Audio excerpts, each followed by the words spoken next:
કવિ દાદ નોંધે એમ, શબ્દ એક શોધો ત્યાં સંહિતા નીકળે, કૂવો ખોદો તો આખી સરિતા નીકળે, જો જનક જેવા આવીને હળ હાકે તો હજી પણ આ ધરતીમાંથી સીતા નીકળે.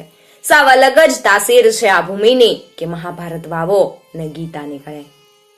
આ જ ધરાની એક વાત આજે આપણે સાંભળવાના છીએ. આવી તો કેટલી વાતો છે જે આ ધરતીની ગોદમાં છુપાઈને સંતાઈને પડેલી છે, પણ અફસોસ આપણે બધી વાતો નથી જાણી શક્યા. આજે આપણે જે વાત સાંભળવાના છીએ એ વાત શબ્દરૂપ રાઘવજી માધડે આપેલું છે. શિરામણની વેળા થઈ, દરબાર હમીરવાળા અને રામ રાદડિયો ડાયરા ભેળા ડેલીએ બેઠા. હોકા પાણીના હાકોટા હાથે હુવાળના તડાકા ઉડે. આવા વખતે કુંડલા પંથકનો ખુમાર ડાયરો 25 ઘોડે ચિત્તળમાં આવ્યો. દરબારને ડેલીના ખૂણા પાસે આવીને ઉભા રહ્યા. ઘોડા ચોકડા કરડતા હાવળ ઉપર હાવળ દઈ રહ્યા. ભૂખે ડાસ થયેલા અસવારો એકબીજાને પૂછે કે આપણે હામટા માણસો તો કોને ચા મહેમાન થાહું? રામ રાદડિયાને ન્યા કે દરબારના ઘેર? કઢીને રોટલા ખાવા હોય તો દરબારને ન્યા, ને ઘી દૂધ ખાવા હોય તો રામ રાદડિયાને ન્યા.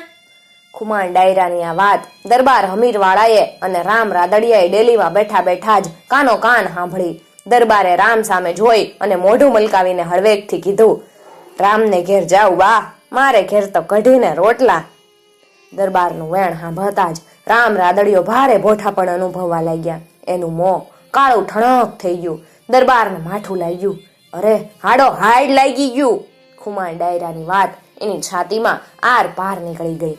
ભલે અત્યારે કાંઈ ન બોલે, પણ વખત આવે ઓછા નહીં ઉતરે ત્યારે હોય ઝાટકીને ઘા કરશે ને પછી ઊભા થવાની વેળા નહીં રહે. ખુમાણ ડાયરામાં હામ હામી ખેંચતાણ થવા લાગી. એક કે દરબારને અહીંયા નો જાય તો ખોટું લાગે, ત્યાં બીજો કે પણ કઢી રોટલા ખાવા કોણ જાય? છેવટે આખો ડાયરો રામ રાદડિયાને ન્યા ગયો. ડેલીમાં બેઠા દરબાર હમીરવાળા અને રામ રાદડિયા એકબીજાની મોં સામું જોઈ રહ્યા. મહેમાનોને આવતા જોઈ રામ રાદડિયાના માણસોએ ઘોડાની વાઘુ હાથમાં ઝાલીને ઠાણમાં બેંજ્યા. પછી લીલા કસન બાજરાના પાવરા ચડાવ્યા. રામ રાદડિયો ઘરે હોય કે ન હોય, પણ એની મહેમાન ગતિમાં કોઈ ઓછપ ન આવે. ઘરમાં ભલામણ કરવા પણ નહીં. ગમે એ માણસ ગમે એ વખતે આવે એની હાચવણ એક સરખી જ કરવાની. એક સાથે 25 ઢોલિયા ઢાળ્યા. માથે ભાત ભાતના ગાદલા ને ઓછાડ પાથરા. પાણીના કળશિયા ભર્યા. હાથ પગ વિછળીને ડાયરો નિરાતે બેઠો. અને હજી તો હોકાની 2-3 ઘૂંટું લેવાણી ત્યાં તો રોટલા તૈયાર થઈ ગયા. તરત જ પાથરણા પથરાણા, ઢીચણિયા મુકાણા ને આખો ડાયરો બપોરા કરવા બેઠો. સાકરના ખૂમચા આવ્યા, માખણની નાવીણો આવી ને લીલી વણી બાજરાના પળી પળી ઘી હમાઈ જાય એવા ગાભરા ધીંગા રોટલા રોટલી શાક અથાણા પીરસાણા. ડાયરો જમણને અડધે પંથ પૂગ્યો હશે જ્યાં રામ રાદડિયો દરબાર હમીરવાળાની ડેલીએથી ઘરે આવ્યા. ફરી તાણ કરીને દૂધ હાકરની તાહળિયું પીવડાવી. ઓડકાર પણ લેવાતો નથી એટલું જમણ કરીને ડાયરો ઢોલીએ આવ્યો. આજકાલ કરતા કરતા ડાયરો 3 દી રોકાણો. ડાયરો જવા માટે હાબદો થાય ને રામ કાંડા ઝાલે ને હાવ ઘોડા ઉપરથી સામાન ઉતરી જાય.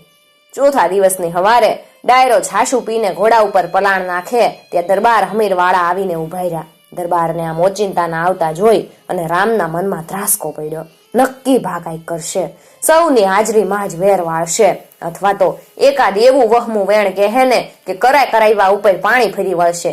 જિંદગી આખીની રખાવટ માથે કાળી ટીલી ચોટી જાહે.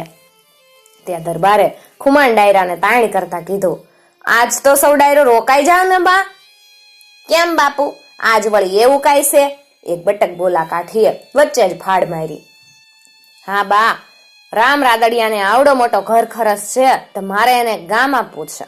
બાપુ, આપ રામ રાદડિયાને ખીજડીયું ગામ આપતા હો તો અમે શા માટે ન રોકાઈ? રામ રાદડિયો તો ભીતની ચિત્રામણની જેમ ઉભાર્યા. એને નક્કી નહોતું થતું કે પોતે સાંભળી રહ્યા છે ઈ સાચું છે કે પાછલી રાતનું સપનું. પણ આ હકીકત હતી. ડાયરાએ ઘોડા ઉપરથી પલાણ ઉતારી નાખ્યા ને કહુંબો કાઢ્યો.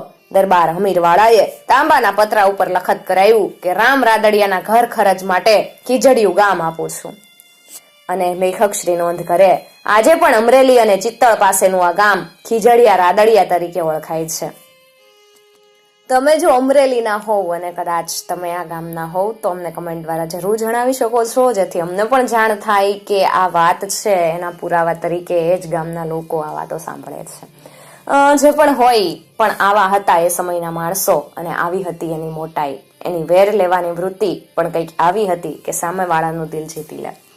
મિત્રો, આવી જ બીજી વાતો સાંભળવા માટે ચેનલને જરૂરથી સબસ્ક્રાઇબ કરી અને સાથે આપેલું બેલ આઇકોન પ્રેસ કરજો, જેથી આવનાર નવા વિડીયોઝની નોટિફિકેશન સૌથી પહેલા તમને મળી શકે. અને ખાસ વાત મિત્રો, જો તમને વિડીયો ગમે તો તમારા દોસ્તો સાથે જરૂરથી શેર કરજો, જેથી આપણું આ ભવ્ય લોક સાહિત્ય વધુમાં વધુ લોકો સુધી પહોંચી શકે.